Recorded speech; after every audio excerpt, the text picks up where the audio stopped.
This is Dr. Milt Lowder, and if you are just joining the podcast, this is called The Growth Project, and who we are, a performance psychologist headquartered in Greenville, South Carolina, and we are about all things growth. What this podcast is meant to be is relevant for people who are interested in being better and pursuing better. We want to optimize who you are and what you do, and let you be your best for those that matter most, while pursuing great things in life. And this is a resource that we hope will inspire you, will educate you, and encourage you to go forward and be better and pursue better. And today's episode, I'm so excited. I can call this gentleman many things. It's Dr. Ron Reece in Greenville, and I may get a little emotional here because, you know, mentor, somebody I look up to, respect, esteemed psychologist, family business guru, family man, husband, father. But I think as I've grown and matured over the years, calling you a friend is something that I honor and I cherish. And so that's an even better place to be, Milt. Yeah, and so I appreciate it. What a blessing to have you here. So let me like the backstory. So I guess almost 20 years ago, it was 20 years ago. 20 years ago and almost now. Yeah, I'm finishing up my internship at Clemson, and you know me, I'm stubborn enough to think I can do something that really other people were telling me I can't do. Like, hey, start my practice on my postdoc. So for those of you who don't know, to get licensed, you got to do a pre-doctoral internship and a postdoctoral internship. And I was older and ready to get going and got into this business to really work for myself. And I called 6 psychologists in town, and every single one of them says, you can't do that. And the 6th person, when I called, I don't know if he's still practicing or not, I finally said, I thought we were in the business to help people tell them what they can do and encourage them, then tell them what and I hung up the phone on him. And somebody said, have you called Ron Reece? And I'll never forget, I said, no. So I looked you up, I got your number, you're over here on Washington Street, and you didn't blink. I said, hey, Dr. Reece, this is Milt Lowder. I told you a little bit of who I was, what I was wanting to do. And you said, what'd you say? Well, I said, they don't know what they're talking about. Yeah. Come on, let's talk. Yeah, and that was your first response. And I remember showing up, and you had kind of had it laid out as like, hey, here's what I can do for you. Here's how I'll help you get started. I'll feed you a few clients. I'll encourage you. I'll be a mentor to you, and you can rent this. You're so gracious. You can rent this office space. I got about 2 hours of admin work, and I'll just show you what I've known. You had just kind of disbanded a large practice, and there's a couple of things that stick out, and I guess it's okay to say on the podcast. After the first week of trying to start my practice, on Friday afternoon around 5 o'clock, we wrap up, and you're like, hey, come here. And you went back and poured me a drink. It's like, hey, some days you're going to need this. Well, that's probably happened a lot of times now. But for me, being somebody, it's been a great lesson for me to see something in people, and I think great leaders are able to do this, see something in people that they've yet to see in themselves and find a way to kind of get it out of them. Well, Milt, and somebody did it for me too. Yeah. Okay? So the important thing there was I had also had the same kind of help from somebody else. Yeah. And one of the most important people in my career early on was a pediatrician here named Harold Jackson. And Harold looked at me after I'd worked with him in the consulting at a mental health center, and he said, Ron, I need somebody to see my patients in my office. I like the way you work. Can you come do that? And he gave me his office on Saturday mornings to see his patients. Wow. And that began my trip into the private practice world. And I always knew that's what I was going to do anyway, but he was extremely gracious and important to give me a hand up. And he and I had many, many conversations about the psychological development of families and children in those days, and that's where I was in focus. And that time I was focused on children. Yeah. And I always say the best way to know about adults is know about children, because they're all just big children. That is true. That is true. But we always say growth cannot occur in isolation, nor out of selfish ambition. Uh-huh. And that moment in my life was so pivotal. I mean, I had a young son that was 2, a daughter was just being born, and just had to try to figure out a way. Well, it helps for somebody when you look at them and they look at you, and you can tell they're motivated to do it. Yeah. It makes a big difference when somebody has the energy to say, okay, I'll commit to doing that. Yeah. I think that is when people always ask, like, who are you motivated to work with? And I've always been motivated to work with people who are motivated to work. That's exactly right. The energy's always there. Yeah. Yeah. You know. And so some of those lessons, I mean, how many years have you been in practice? Oh, too long. And I mean, it's coming up on. I went into private practice or got my license in psychology in South Carolina in 1976. So you do the numbers. Wow. That's coming up on 50 years, as best I can count. And of course, they had a few years before that when you're practicing in school. Yeah. So what have been kind of over that career? You've done a lot of different things. What have you seen some of the biggest changes or shifts in our understanding of the mind and how the mind works and how we relate? Well, some of the major shifts obviously are in the neurosciences. I mean, the changes since those days when I was in school and even since you were in school. Yeah. Incredible. The research on self-talk and motivation that comes from, knowing what the difference is between how you react to something outside of yourself and realizing it's all about what's inside that makes the reaction happen. Tons of research on all that kind of stuff and related to depression and related to interpersonal relationships. I think those are probably the ones that come to mind. The application of stuff to the world of sports, for example, huge. Yeah. I always was fascinated in that. It was, and dabbled in it some when I was playing a lot of tennis, and we had a little sports group over, a little group of tennis players at one time at the tennis club on Congaree Road here, and the pro ran part of it, and I ran part of it.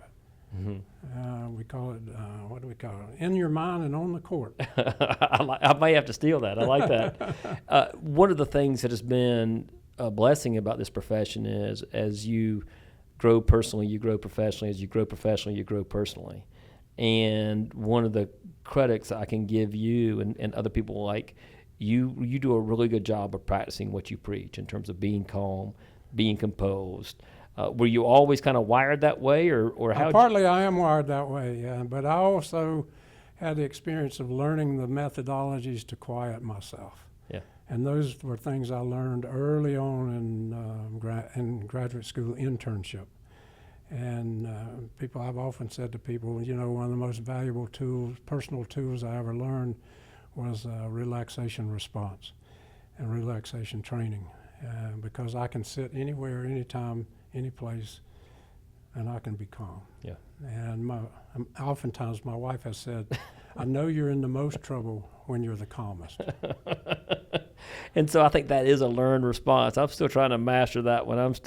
But I think there is so much power when there's congruence between what you say and what you do. Here's the phrase I use. The more relaxed you are, the more in control you are. Yeah. So I've told myself that a million times. And so as you built your clinical practice, that was such a pivotal part of, you told me the challenges. And of course I thought, I can figure that out. And we faced some of those same challenges, but around 30 years ago, your interest started shifting. It really did shift. It shifted almost like an earthquake. I met a man who, he actually called me about his son, his adult son, and he had a clinical problem. And in the course of the conversation, I said, well, Jerry, tell me what you do. And he said, I'm a family business consultant. And I said, what the heck is that? He began to tell me what it was, and I was fascinated immediately. And I said, well, can I come? And he lived in Asheville. He had written 2 books at that point on family business. And I said, can I come see you? And I went and spent about 3 or 4 hours with him. And once again, somebody pulled me into the situation. And I looked at him and I said, man, this is where I belong. And I became one of the psychologists.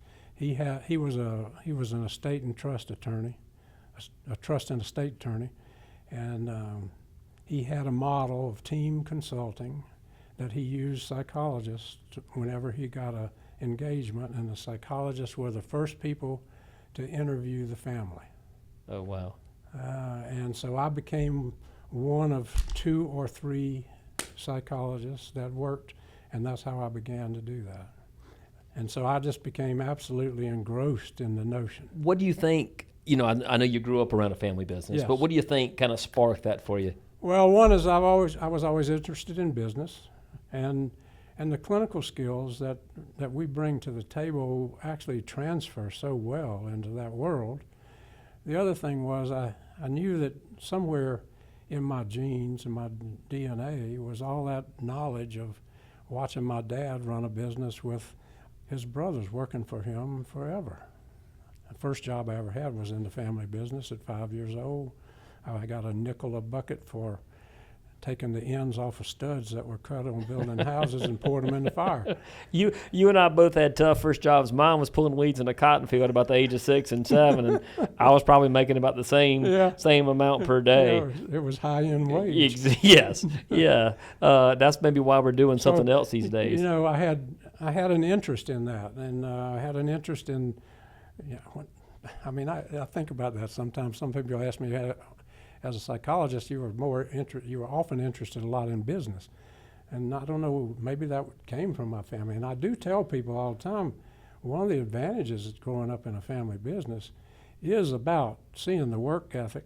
Yes. It's about listening to somebody talk about what they believe in, what they get done, how they go about getting it done, and the opportunity at really young ages to work in that business. They go in, they sweep the floor, they listen to people talk about the business, they learn about the business world by osmosis. When I was 10 years old in the 5th grade, I was doing stuff like go to the grocery store and buy these big packs of chewing gum, like 10 packs of 5 pieces each. I'd bring them back home and I'd take them apart, and I'd sell them on the playground at school. 1 stick at a time for a penny. And so I think, I look back now and I can thank God that I called those 6 people and they all said no, because it put me in touch with you, because how we learn vicariously and how we build confidence. When I wanted to become a psychologist, it was a very narrow definition of psychology. Yes, it was. And I'm gonna be in private practice by myself. I'm gonna teach at Clemson, and I had no idea what the world was like. And I had this interest in helping people be better, like achieve something, not just take dysfunction and get it back to normal. That's an even better place to be. Yeah. And you had that same kind of interest. You got to understand dysfunction, right, to understand what we're talking about. But as I hear my background was with a family business on a cotton farm, from a young age, the work ethic, and then being able to see it from you is like, okay, there's different ways to do this. Yeah. Okay. Well, I've mentored a couple of other guys along the last few years, and one of the things I've said to every one of them is I want you to remember one thing. You're a behavioral science practitioner, and it just so happens you have a specialty in clinical. Yeah. There are a lot more places to apply that behavioral science. So I don't want to think of myself in one narrow lane. Yeah, and what we talk about is, like, I'm still open to the possibilities of how can I use my psychology degree. And we believe that the mental skills that make you successful in business, make you successful in sport, also make you successful in life. Absolutely. And too many psychologists limit themselves, and the world kind of limits it. It's like, oh, this is what you do. Well, and let's look at it in terms of what everybody has to work hard to do. This is not new stuff. People have been trying forever to figure out what goes on between their ears and how to use it better. I can't claim this phrase, but I got it from a minister's sermon. He called it the inner weather. The weather between your ears, and that there are storms, and there are sunny days, and there are rainy days, and there are exciting days. So I think what you're talking about is maximizing the inner weather. Yes. And then applying it from, when the head and the heart come together, pretty much anything is possible. Mm. Yeah, so profound. And I think that's what gets us excited in our field, is that head and heart coming together, and how can we align those in a very positive direction. And so as we go back to this family business, the interest, the head, you were interested in it, you were piqued in it, but the passion around it just lit the flame. It just lit a flame, and I told people I found a gold mine. I just wanted to be there. Yeah. I wanted to learn about it, and so I started digging, and I learned, and there was an International Association of Family Business Consultants called the Family Firm Institute. I became a member immediately back in 1993 or 94, whenever that was, and nowadays that's a worldwide organization. Probably membership, though, still is relatively small. It's under 3,000 of these folks who are specializing in working with family-owned businesses. So it's been a great place to learn. Yeah. There've been a lot of people in there that know a lot more than I did, and and so I've learned from all of those people, and I made it a point to go. The other thing I think I do that, and you have done the same thing, man, and I tell everybody, if you're interested in something, go to the best place you can find to get the information. Yeah. Don't shortchange yourself.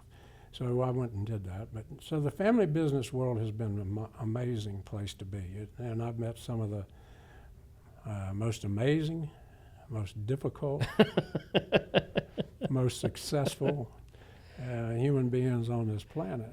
It sounds like a family. Yeah. And so for our audience who may be thinking this idea of, hey, here's what a family business is. Okay. Yeah, kind of give us some criteria of what really are we talking about. Well, We a say family enterprise is usually, by definition, it's that there's at least, let's say at least 2 or 3 family members working in the business and perhaps owning the business together too. Oftentimes, the stages typically are dad or mom start a business, and the mom and dad are in it together, and it's a small business. And pretty soon they're working along. And an example I used was, Adam and Eve. Nobody knows it really, but they had a little chain of fruit stands. And they were the first family, and then they had a family business that Cain and Abel was a succession plan gone bad. So, but the point is, back that far, they've been family businesses. Yeah, as early as early. that you can't get any earlier, and you can see some of the challenges maybe inherent in a that we all face challenges in business, but some inherent in a family business. So, the other tendency I think for family businesses, think of kind of a mom and pop that's the truth, but it is not all the truth. Yeah. Okay, there are a lot of significantly large family-owned enterprises, and we do use sometimes the term differently, enterprise and family business, because once it becomes a business, and then it might become an enterprise because it has multiple revenue streams. It's increased beyond just the central operating entity. So you can have large companies, matter of fact, Mars Candies, Levi Strauss, Walmart. These are still family-controlled businesses. Primary ownership is in their hands. So technically, they're still a family business. Yeah. And so I don't think about Walmart being a family business. No. But I think they still have the majority ownership. Yeah. And a good way to think about a family enterprise, and this is the 3-circle model, has been around. It's been kind of the defining model of how to think about family and business together. There's a circle for the family, there's a circle for the business, and there's a circle of ownership, and they all overlap. And if you draw those, that's a Venn diagram, obviously, and if you draw those circles overlapping, you'll find that there are 7 different hats that can be worn in that little space of those 3 circles. So one of the major deals in enterprise of family is conflict, because the competing interest of all of those different hats or different roles that are in those 3 circles are going to collide. It's not a matter of if, it's a matter of when. Yeah. And so now you got me curious. Do you know the 7? Like, what are the 7 roles? Have you got that off the top of your head? Man, is that I knew you were going to do it. I don't know if I can do them off the top of my head. You got somebody who can be an owner and not be in the business. Okay, so then you got somebody that can be an owner and be employed in the business and be a family member. Okay. And I mean, So you can run that a lot of different ways. Run that through the whole, each of those spots on the circles, and it's tough. It's tough. Well, some of us may not be in family business. Some of us may not be owners, but all of us are in a family. That's right. We're all in the family. And you can see just the challenges of families. Exactly. And then you lay ownership and you lay competing interest and you play business in there. It could be multiplied. Well, and the thing about family, the ownership in business circles, if you go to the corporate world or just anybody who's not family and has a business like that, okay, those are fine. But you don't go home and have dinner with those people every night, and you don't sleep with some of them.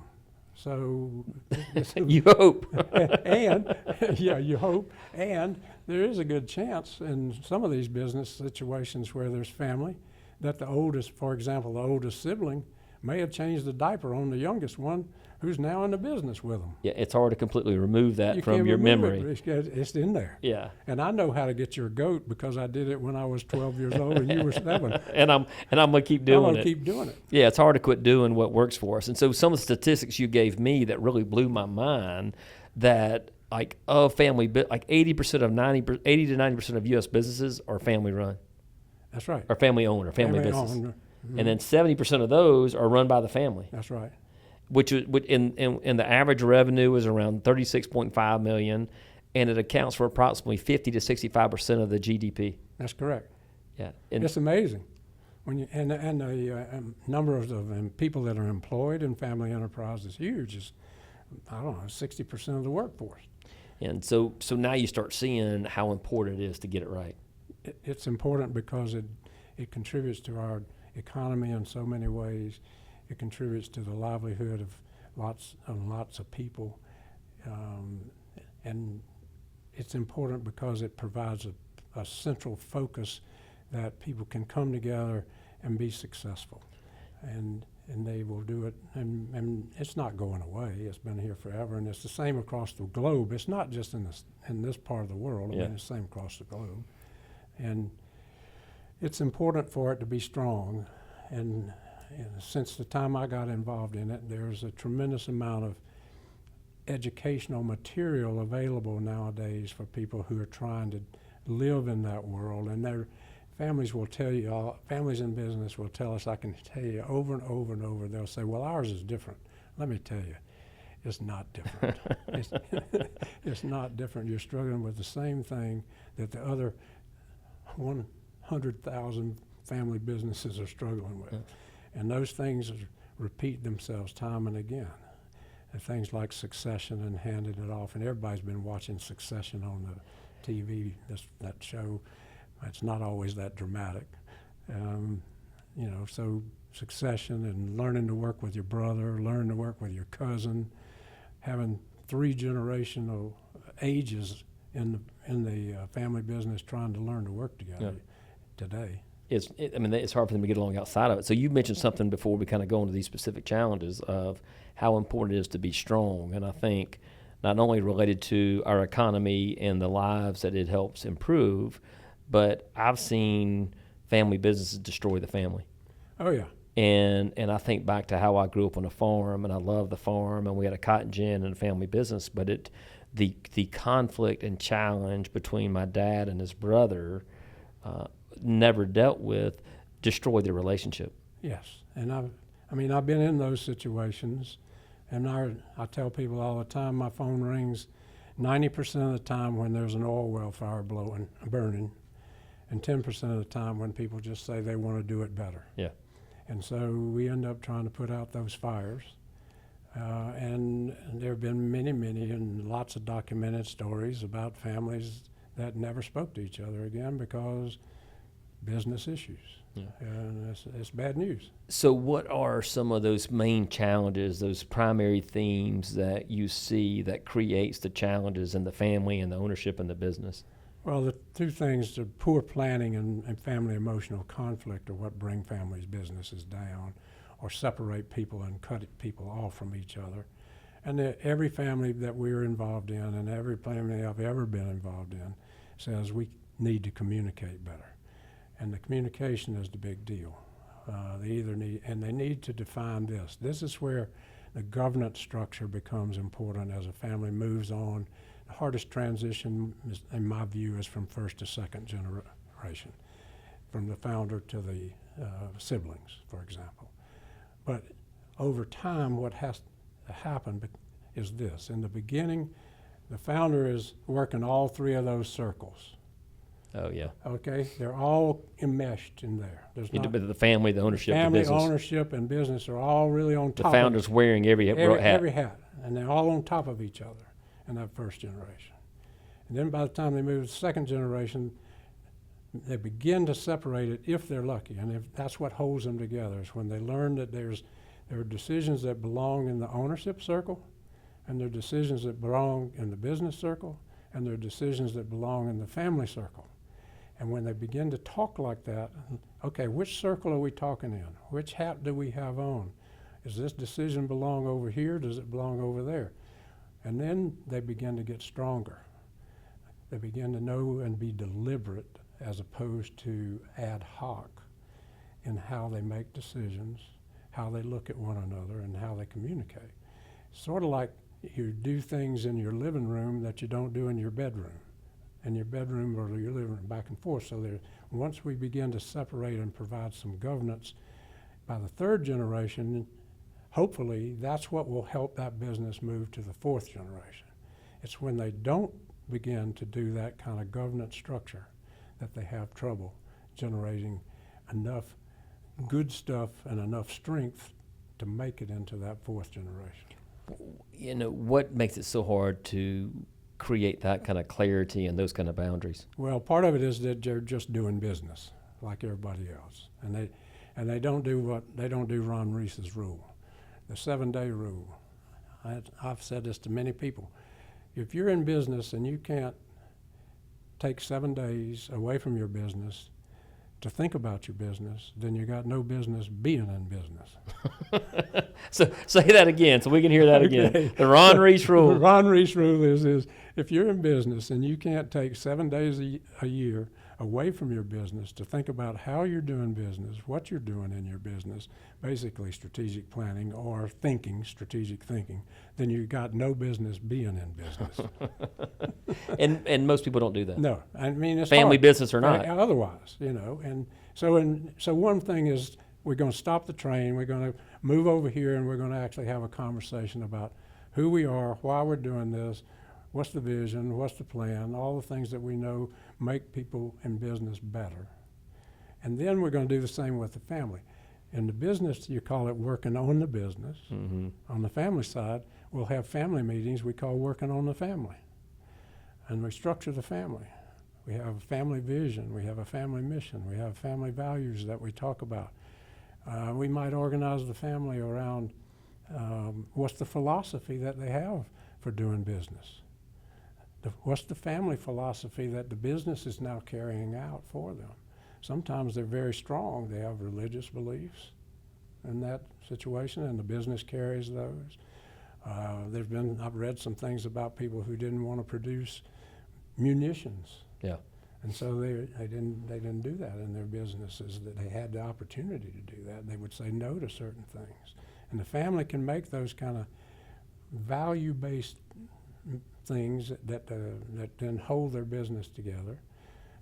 One of the most important things on the family side is, well, a couple of things. One is giving the family something to focus on and helping them know that what their boundary is with regard to putting their fingers in the business. Those that aren't in it, you know, sometimes they think they might be entitled to have a little bit of impact on that business, and they might not have any reason to be there. So, for example, put one like family ownership business, the people that maybe are just in the family. Yeah, somebody that's over here in the family that's grown up in the business, but they might not be working in the business, and yet they have a relationship with somebody inside the business that's not necessarily even family, and they're feeding them some kind of information that, you know, why aren't you doing this? Oh, yeah. Okay, so they're breaking a rule, they're breaking a boundary. They're creating chaos sometimes in the business because they're touching something I call it, I mean, I try to say to people, you know, you can have nose in, but you got to have fingers out on some of these things. I forgot how much I enjoy your sayings. Nose in, fingers out. I love that piece. And so that poor planning or just asking meaningful questions. Who do we want to be as a family? As a family. And who do we want to be as a business? As a business. And is there alignment and energy around that? And what are our values? And why do we do what we do? And what role are we going to play? Just those same foundations we see in business that a lot of us will spend time and effort and energy on our business, but we never spend that about our life. Well, in the family business side, and you know, I've seen stuff about financial planning. You know, most people spend longer time planning their annual vacation than they do financial planning.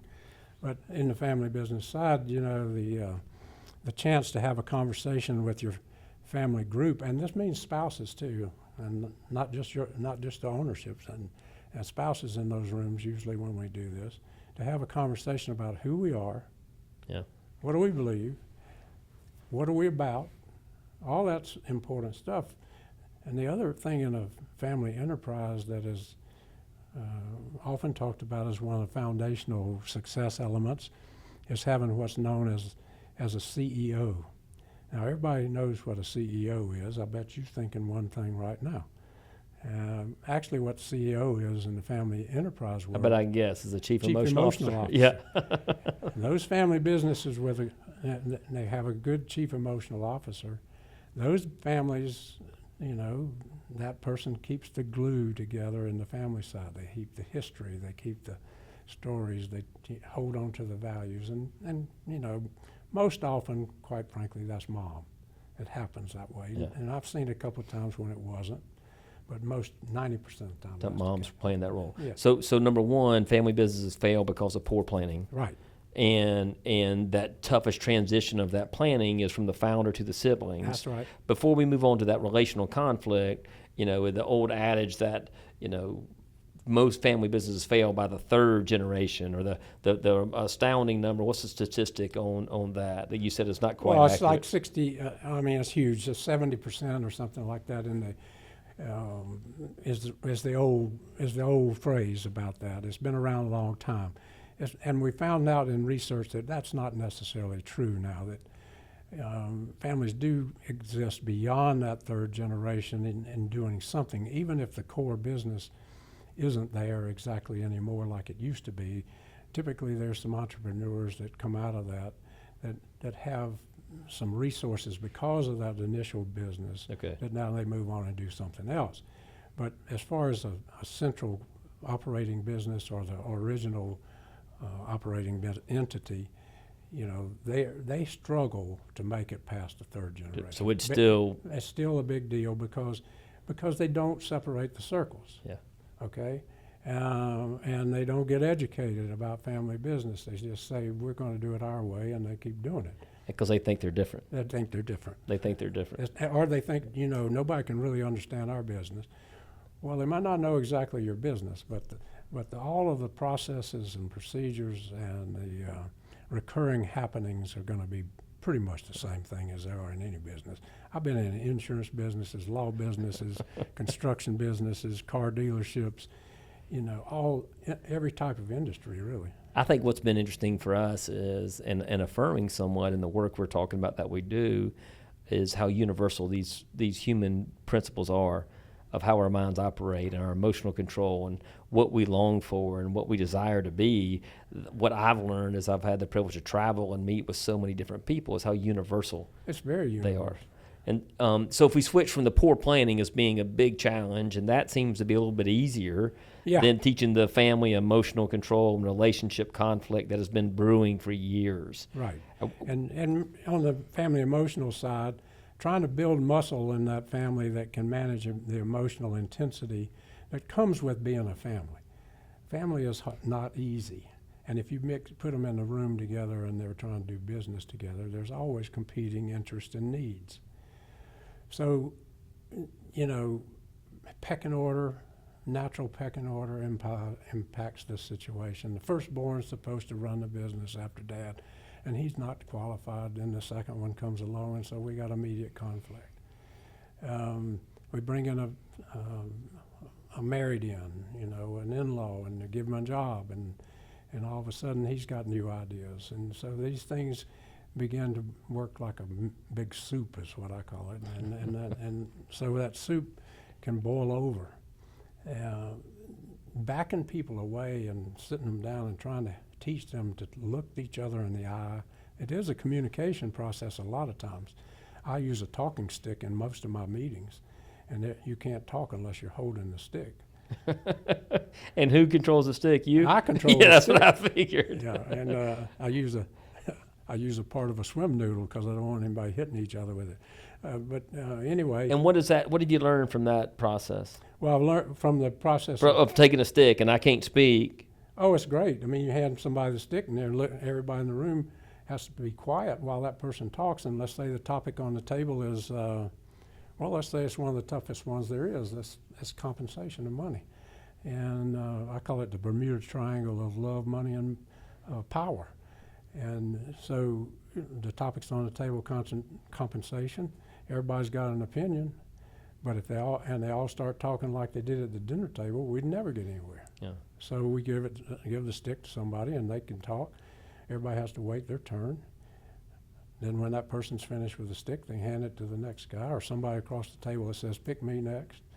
And we can have at least a reasonable conversation without people interrupting each other. How much effort is spent with each individual versus with every member of that de-escalating that emotional conflict? 'Cause what we know is stress makes you selfish. It makes That's a good phrase. It makes you so. I'm trying to keep up with my Ron Reece-isms. Yeah. So it makes me worried about me. Yeah, stress makes you selfish. That's a great phrase because it does make you worry about you. Yeah. And trying to limit my self-interest for the collective interest, that's really the fundamental basis of family. Yeah. I mean, you think about a family system is all about learning to deal with individual interest and be in a collective. So and how we share, how we hold ourselves back to allow somebody else, to recognize somebody else may have the strength, I don't have the strength. That's the hard part for those individuals, in particular siblings. They're always competing with for mom and dad's attention. Even consulting project in Asheville 30 years ago, 2 men. I sat down with one of them and he looked me in the eye and he said, "Ron, let me tell you something. Mom gave him everything he wanted every morning for breakfast. She fixed him whatever he wanted. And his message to me at that moment was, she may have done that, but he ain't getting what he wants this time." Mm. That man was 73 and his brother was 71. Oh my gosh. But you can see unspoken, unsaid, unstated, unresolved leads to that bitterness and resentment. Yes. And the bitterness and resentment is a big deal for humans anyway. We carry it. And many times in seminars, I look at somebody and I say, I've been at this for 55 years almost total, I guess, and it still amazes me today that, Milt, you and I could be the best of buddies, and tomorrow we hate each other's guts. That's one of the things about humans I still haven't figured out. Yeah, but I think it is. Somebody asked me, Ron, not long ago, what do you think is the number one thing holding people back? And of course, being a cognitive psychologist, my first reaction was it's their thought life. Thought life. But what I've realized, I think it's that inability to understand, practice, and receive forgiveness. In the family enterprise, that's very true about that. It's hard to give forgiveness Yeah. because there's pride in the way. Yeah. And so we get situations where somebody's going to burn the building. They'll burn it all down before they let go. Yeah. And that kind of stuff. That stuff happens, but that's the extreme. I want to be sure that we talk about that's the extreme. It doesn't, when the other 3 circles, love, loyalty, and trust, that are in a family business come together, it's pretty doggone powerful. And that's why you do it. And that's why I do it. Yeah. And and when that happens, they're pretty hard to stop them. They'll create new products. They create new business here and there. They will grow, and somebody's got to be a driver in that. there's always an individual driver that pushes certain things. But those three circles, when they work, they really work. And so, here's why they are struggling: the poor planning, the lack of governance structure, the lack of just meaningful time, the inability to control those emotions and handle that conflict. Anything else before we kind of move on? Okay, what do we do if we find? What do we do about all that? Well, is there any other big challenge that you see that inhibits or disrupts or? Well, I think some of it is related to leadership too, learning about new leadership methodologies, allowing yourself to get out of the space of this is the way we've always done it. Oh yeah. Okay, and if that's tough in a non-family business, well, it's multiplied tenfold in a family business because we've always done it this way, and that's the way it works. And Granddad did it this way, and great-granddad even did it this way. So it's worked for him. Why ain't it going to work for us? Well, it's not the same time. And the other part of that, Ron, what I find as well is I'm trying to honor that person's legacy who may have passed, and I'm projecting what they would think they would want me to do. Yes. And I'm holding on to this image of they would be disappointed, or I'm like, this is how they wanted me to do it, and I'm trying to honor that. Yes, I was in conversations in the last 5 days about that. Dad wouldn't done it that way. Dad's no longer here. Yeah. Dad hadn't been here in 15 years, and there's a kind of a general understanding of the successor generations or the senior generations that leave us. Their ghost hangs around about 6 or 7 years, and people they can remember how this happened and Dad did this, and the influence of the ghost is pretty prominent and pretty strong. But after about 6 or 7 years, the ghost kind of dwindles away, and people begin to have more conflict. They no longer have that voice in the back of their head saying, "You better not speak up because Dad's listening." And so it's very often seen that that's the case in these situations. So a very sobering thought for all of us. If you think about the impact or legacy you're going to have, what I take from that is you got about a 6-year window after you die. And so that should be a sobering thought for all of us. Hey, what is my legacy going to be? How do I want to be remembered? What's really important to me? And how can I communicate ahead of time? Because part of the poor planning, I imagine, is when the settlement of the estate or the founder passes away, how do I really want this to run? Well, and estate stuff in family businesses is a whole nother conversation. We could probably do 2 hours on that because, everybody is expecting something, and sometimes they may not get it, and sometimes it may be structured in a way that's more problematic than it is powerful, or valuable because of, Dad thought this was fair, and nobody's done. There's a phrase called intergenerational estate planning that I think is a great thing because it allows you to have conversations with the people who are actually going to inherit whatever before you die. And sometimes there are things that can be planned that make it better. So that expectation management, expectations can lead to that kind of entitlement. Right. So tell me a little, you shared a story with me previous about your own business. Yeah, growing up in the family business, the structure one time I was doing seminars in North Carolina on family business, and I was driving home and I said, "Man, you don't even know what's going on at home and in the business that you refer to as a family business," despite the fact that it was really my dad's business. His brothers worked for him forever and everything. But anyway, I said I called my dad and I said, "Let's go to lunch." And I asked him, I said, "Pop, if you get hit by the bus tomorrow, what happens?" And he started telling me, and the hair on my neck started standing up. Because 4 boys, and only one of them had committed his life career to that business. And my dad was structuring it such that the other 3 guys who were out doing their thing away from home would end up with a certain percentage of that business, and my brother would have 52% of the business, and we would be, at that point, it's referred to as the parasites and the plunderers. We're outside and we're expecting our dividend, and he's doing all the hard work. In a very small, closely held family enterprise, that's really a prescription for disaster. It sets people up for lots of conflict because the people actually work in that business really are the ones that need to own it. So and clarity around that. So you told your father, it's like, hey, Dad, it doesn't need to be this. I went to my dad and I said, man, don't do this. And so we worked with his advisors. Yeah. And so I think that's what there is encouraging. So, yeah, there's some inherent challenges.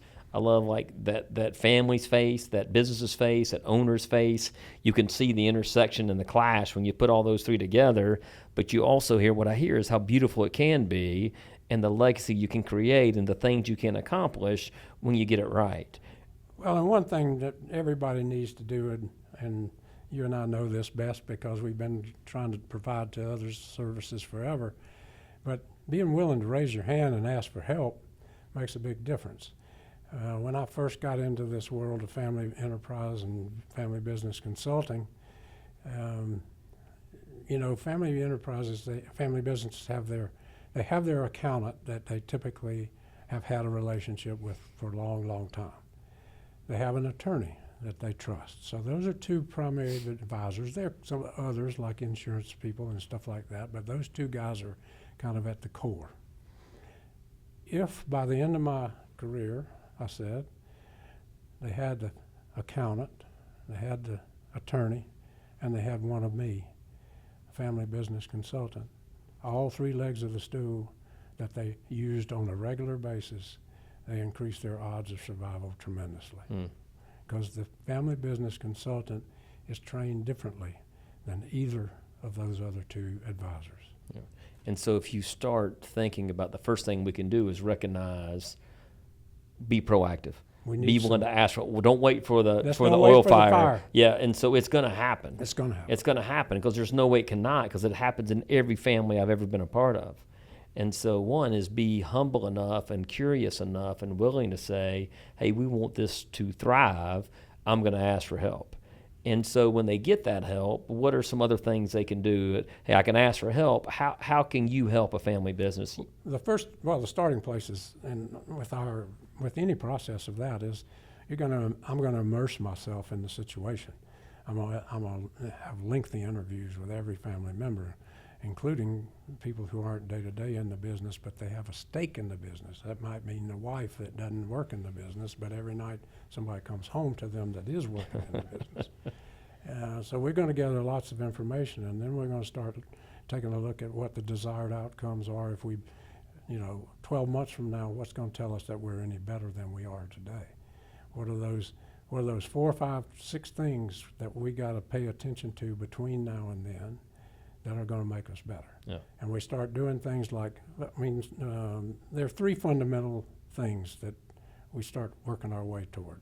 One is strategic planning, some kind of planning, you can call it thinking, whatever, so we got at least those 7 days somewhere trying to do some thought about the business.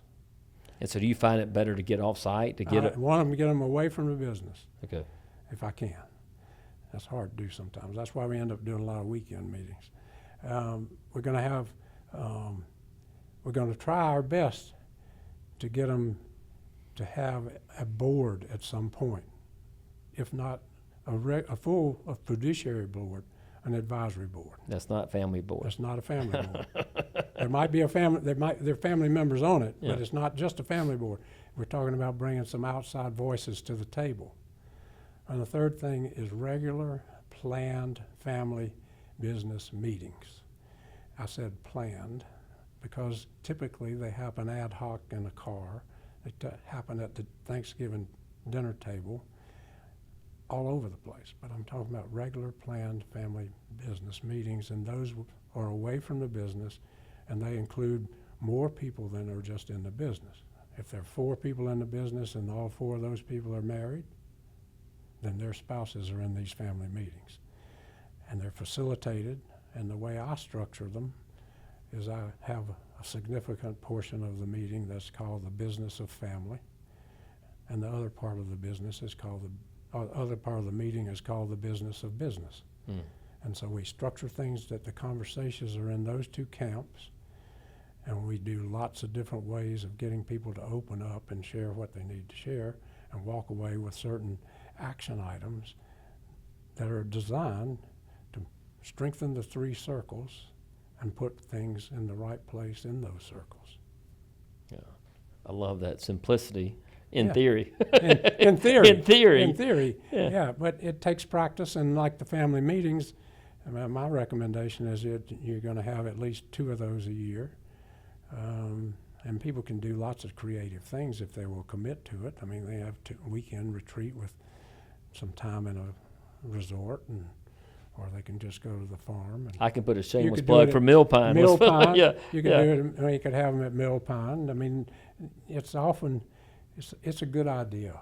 It changes your mindset. You know that. Yeah, I mean, one of the reasons we created it, Ron, maybe the best, I didn't share with this, I think I have with our listeners, the best quote I've heard about Mill Pine. There was a lady that came with the leadership team, and she goes, I didn't get it before I came, but I realized a change in place, a change in pace led to a change in mindset. Oh, great. What a great phrase. And that's exactly what we're trying to create if we can get off site, because the brain is more open to new experiences, to new suggestions when we disrupt the paradigm of here's how we always interact. Yeah, I mean, it's great.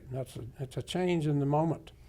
And so anyway, those are some of the things probably asking for assistance earlier than later, being willing to be vulnerable, having the right advisors.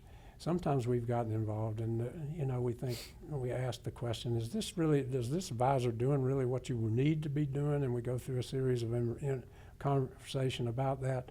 And we might say, it may be time that you've outgrown this particular advisor. And that happens. And that is a very difficult thing for a family business to do, because the other major factor in family enterprise is loyalty. Loyalty to employees is huge. They'll hold on to an employee forever. And loyalty to the advisors, the people who brought you to the dance. It's hard. And hard. what also is loyalty to the ghost. Yeah, and the ghost, if there's a ghost. And the perception of the ghost that may be present. Right. This is fascinating to me in terms of, my mind's thinking so many things I think so relevant for so many of our listeners. I'm gonna throw some rapid questions at you here in a minute or two, but kind of final thoughts about this family business. Where can some of our listeners go for more knowledge? Where can they get some of, I know you do some seminars on mixing blood and business and have some resources. What would you recommend? Well, first, there's a lot of resources available. Today, all you got to do is type in family business on the Google search, and you'll get more than you can ever imagine. There are a lot of books available. The Family Firm Institute is a resource. We now have in South Carolina, thankfully, the Family Business Institute through Anderson University, which you were a huge part of getting started. The Kim S. Miller Family Enterprise Institute. We started in 2020, and now we have 65 family business members.